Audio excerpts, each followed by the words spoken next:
Hello, my beautiful friends, and welcome back to the Simply Lili podcast. I'm so glad you're here today. Truly, I am. This is season 2, and I'm so excited because I have so much to talk about. And this episode is something that's going to it's going to hit home because of the time of the year that we're in. So if this is your first time listening, welcome. Listen, pull up a chair, pour yourself something warm or something strong, and just settle in. This just isn't a gentle place, it's a real place. And if you've been here before, you already know this podcast is about conversations for women and sometimes men who have lived some life.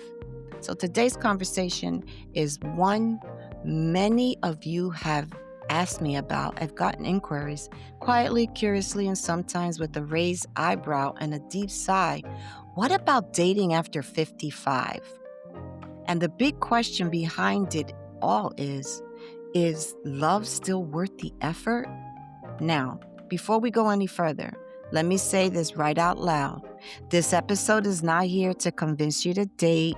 It's not here to push apps, relationships, or for any other reason, romance. But being that Valentine's Day is approaching, I thought it would be a good topic to discuss. It's here to honor your season, whatever that looks like for you.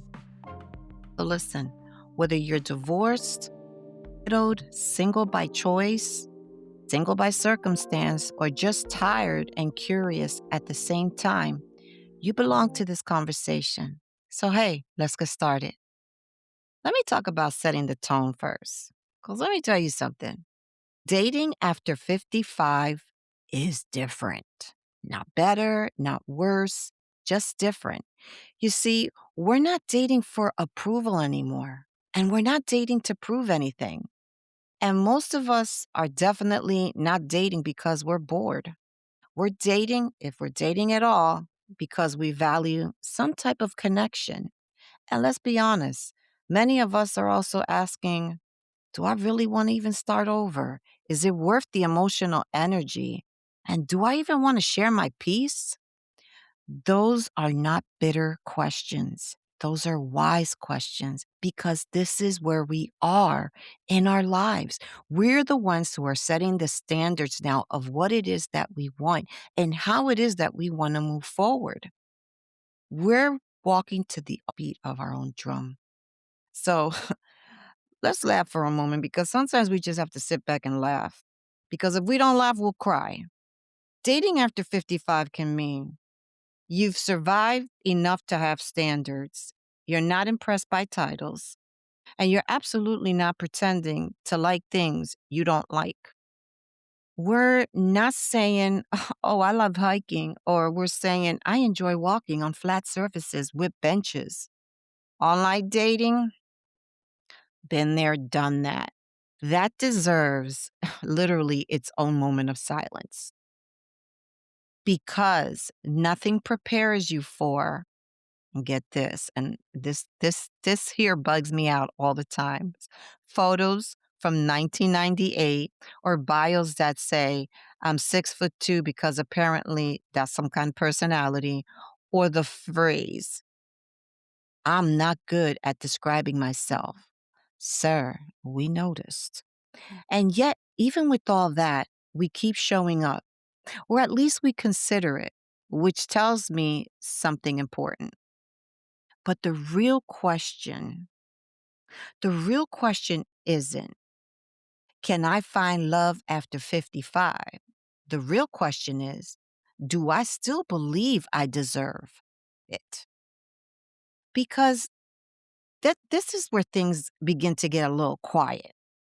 Because after decades of giving and caregiving and compromising, losing and letting go, many women reach this season feeling emotionally full, but romantically unsure.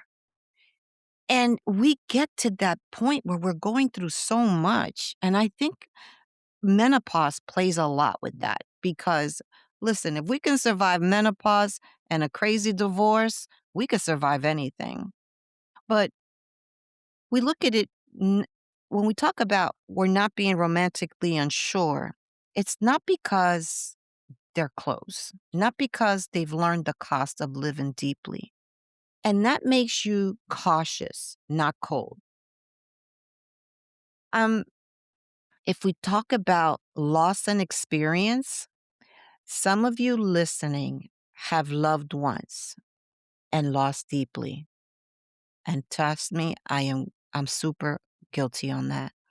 Or you buried a husband, or you walked through divorce you've never planned. You stayed longer than you should have, or you left sooner than you wanted. And that history matters. You see, dating after 55 means you bring memories, you bring scars, you bring wisdom, and you bring boundaries. You see, you're not starting from zero. You're starting from truth. And that's actually a strength, even if it doesn't feel like one. Let me talk about some online dating because I've actually have engaged in this and I'm still single. Is it worth it or not? I mean, let's talk honestly about online dating. Is it awkward? Yes. Is it exhausting sometimes? Absolutely. Is it the only way? No. But for many women over 55, it's one of the few accessible options because this is where we are at in society and in this world nowadays. Here's the key question I want you to ask. Not is it worth it, but am I using this as a tool or as a measure of my worth? I'll say that again. Am I using this as a tool or as a measure of my worth? Because the moment an app starts making you feel less than, invisible, rushed, or pressured, it's time to pause. Dating tools should serve you, not drain you. One thing I can personally say when I was on a dating site is that I started getting annoyed with saying the same thing over and over again. 10 different people, 10 different, same question said in 10 different ways. I got to the point I was like, wait a minute, did I tell him this before? Or did I say this before?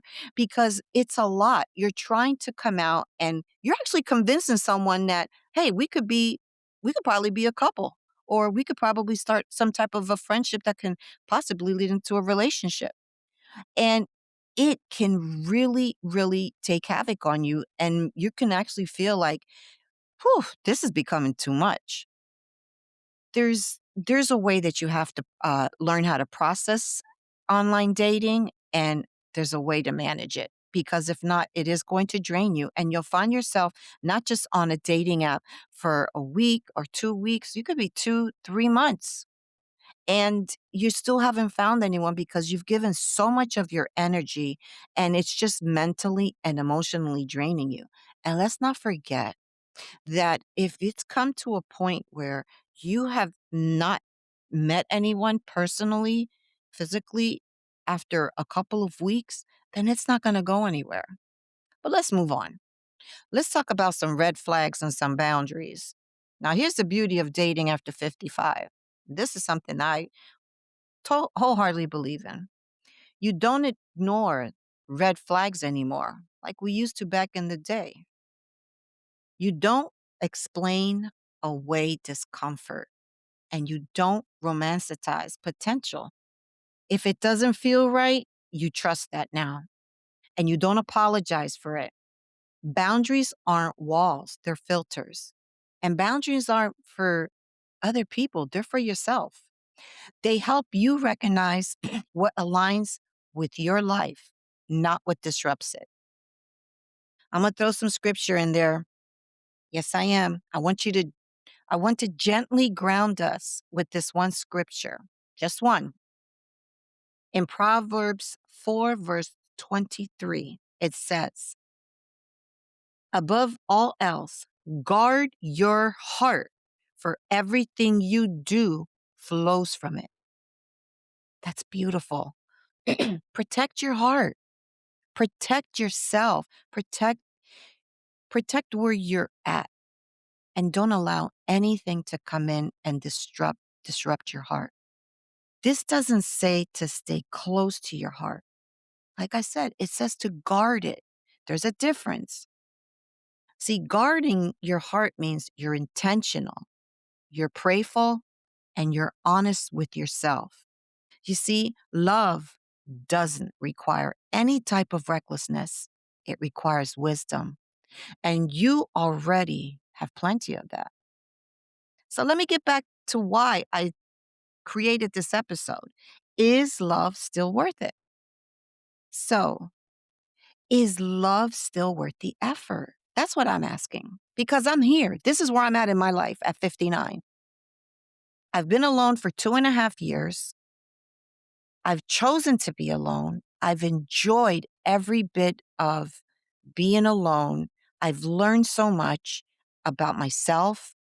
I've learned about patience. I've learned my worth. I've learned that silence is golden. I can go on. But now I'm at the point where, you know what? Maybe I do want to get into a relationship now. But I'm asking myself, is love still worth it? 2.5 years away from the game is a long time. So here's my answer. And you might want to sit with this. Love is worth the effort when it adds to your life, not when it costs you your peace. That's my answer to is love still worth it? Love is worth the effort when you don't have to shrink. You don't have to shrink yourself into places you don't belong. When you don't have to convince anyone, listen, I'm this person. I'm the perfect woman. I have been through so much, but this is who I am now. No, we don't have to convince anybody of anything. And you don't have to perform. And here's something beautiful about love in this season. It doesn't need to look like anything it used to. And that's the beauty of it. We are making our own love story now. It can be companionship. It could be laughter. It could be shared silence, slow mornings. I love those now. Separate homes. I think that's where I'm at. And honest affection. So what I'm basically saying is love after 55 doesn't need to rush. It rests. For the woman who's choosing not to date, and let me say this clearly because it matters. If you choose not to date, you're not broken. You're not bitter. And sweetheart, you're not missing out. You're simply, let me see how I could say this. You may simply just be fulfilled. And fulfillment is not a consolation prize. I think it's victory. So listen, everyone. So whether love finds you again or whether you find deeper love for yourself, I want you to remember this. You are not past your prime. You are in your power. So dating after 55 isn't about chasing love. It's about honoring your life. And if love shows up, beautiful. If it doesn't, guess what? You're still whole. But before we close, I want to leave you with the question to sit with this week. The question is, let me see how I could phrase this. At this stage of my life, what does love need to look like for me to feel peaceful and not pressured? And if this question stirs something in you, you're welcome to share your thoughts with me in the comments or send me a message because I do read them because they do matter to me. So thank you for sitting with me today. If this episode felt like a conversation you needed, I'd love for you to come back and sit with me again. If it resonated with you and you feel that, hey, I know somebody who could benefit from this entire situation, a friend that's really been going through stuff, share it. Until the next time, be gentle with your heart and be proud of the life you've lived. Take care, everybody.